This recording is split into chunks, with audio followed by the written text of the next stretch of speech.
Groan. If that's your reaction whenever someone mentions climate change or the name Greta, I rather suspect you're not alone. I certainly find it all a bit of a bore. Certainly, the rabble of screwballs dressed for Socialist Rag Week, blocking major thoroughfares in London with their interpretive dance while lobbing red paint over the city's resplendent architecture, well, it's hardly ingratiating me to their cause.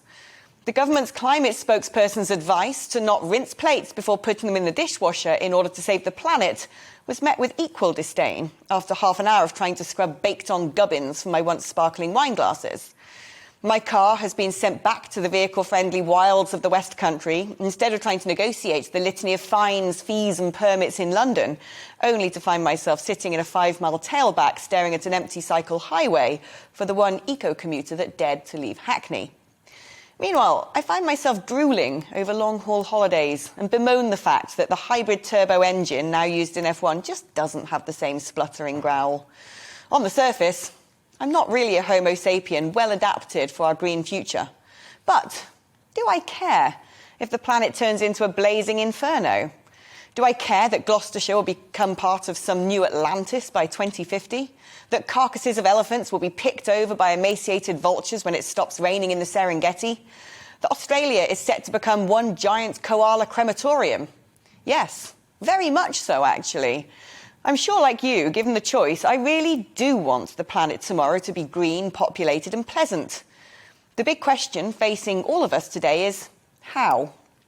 And with ambitious targets in place to become carbon neutral in what will be most of our lifetimes, this subject will radically change all of our lives, perhaps more so than anything else since the Industrial Revolution. We will bid farewell to petrol-powered vehicles, gas boilers, unsustainable food production and affordable foreign holidays, all things that we have become dependent on day in, day out, and form the basis of enjoying our existences.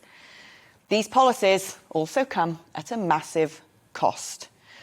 Who will pay for a fleet of battery-powered cars and charging points? For hydrogen boilers and heat pumps? For new nuclear power stations and offshore wind farms? The answer, dear viewer, is you. There's no such thing as government and big business in the end. The bottom line stops with the taxpayer and the consumer. We could all devolve back to primitive living, but if China and India continue to chug out over a third of the planet's total emissions, what's the point? Anyone who has ever experienced the choking air pollution in Delhi or Shanghai knows that it makes the great smog of London in the 1950s look like, well, the crisp air of Greenland on a bright day. With COP26, the world's biggest climate change summit, hosted next month by the UK as current president of the UN offshoot, expects to hear a lot about our country's plans to reach net zero by 2050.